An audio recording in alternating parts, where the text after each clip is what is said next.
Alright, I'm going to show the persistent cross-site scripting attack against badstore.net. That's going to be against the guest book. So let me just kind of show you what I have running right now.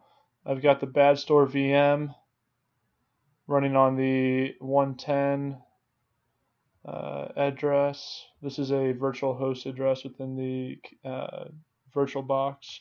And then my attacker's web server is going to be running on my Kali machine. And as you can see here, I have the log file, which is going to be storing my cookie data, and then the PHP script.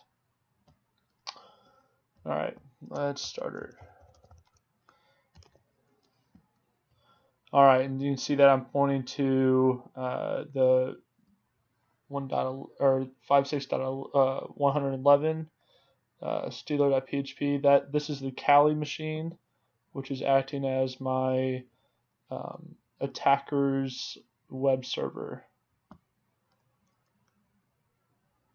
So now this is a persistent cross-site scripting attack, which means that it will be stored on the badstore.net's web server.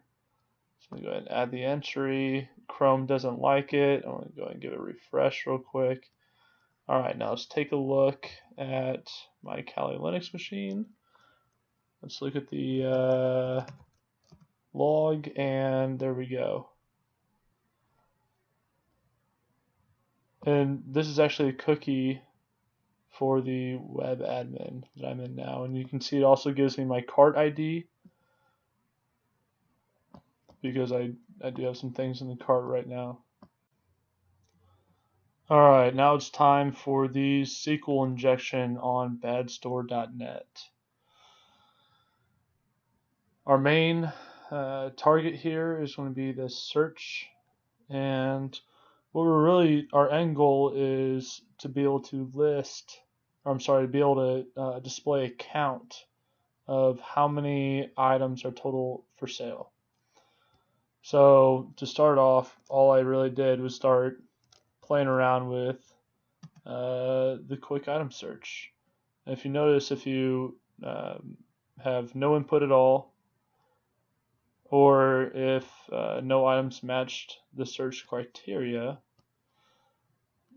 it actually gives you the SQL statement, more or less. So with that, I mean, it's very simple to start playing around with different types of SQL injection. And as you can see here, I had played around quite a bit, and this is the best way to really start finding vulnerabilities. So the first thing I tried was literally just listing out everything in the database, or in the items database, and this is what I get. So that let me know that I have the correct syntax, at least. So what I ended up doing was, let's see here, where's my notes? This was the payload that gave me all the items in the database, and this is a payload that I'm going to end up using to actually give me a count.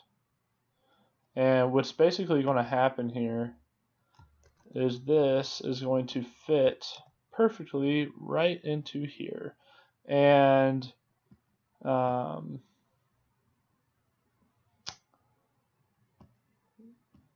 this is probably one of the most important pieces. At first I tried playing around with just end of line comments like that, or like this, but I kept on getting errors, and it was almost treating this as if it was on a whole nother line, like so. So therefore, whenever I was trying to comment out the rest of the line, this was still there. which wasn't helping at all. So this is a multi-line comment, which means starting here, everything else will be ignored, which is great. That's exactly what I need. So let's go ahead and try it out.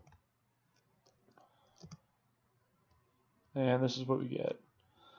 And when you see the table here, it also kind of makes sense why I had to include the nulls.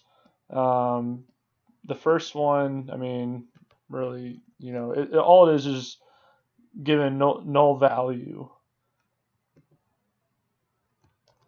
You know, you can give legitimate values and it'll still work just fine, but let's say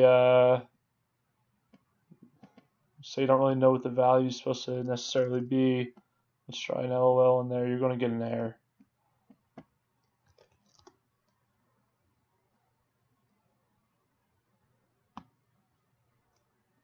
So it's best just to keep everything null and your life will be a lot simpler.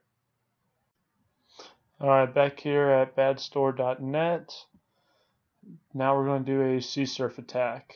And as you can see here, I wrote up a little web page. And within that web page, there's a form that will be posting to the guest book. And we're going to be sending in the same script that we use for the cross-site scripting vulnerability. The idea here is that we're not going to be personally posting this. It'll be the user that'll be looking for the coupons that will end up posting it. So let's go ahead and get our coupons now. We posted to the guest book, and then let's say the system admin goes to the guest book, and look at that. We are now sending the cookie back to the attacker.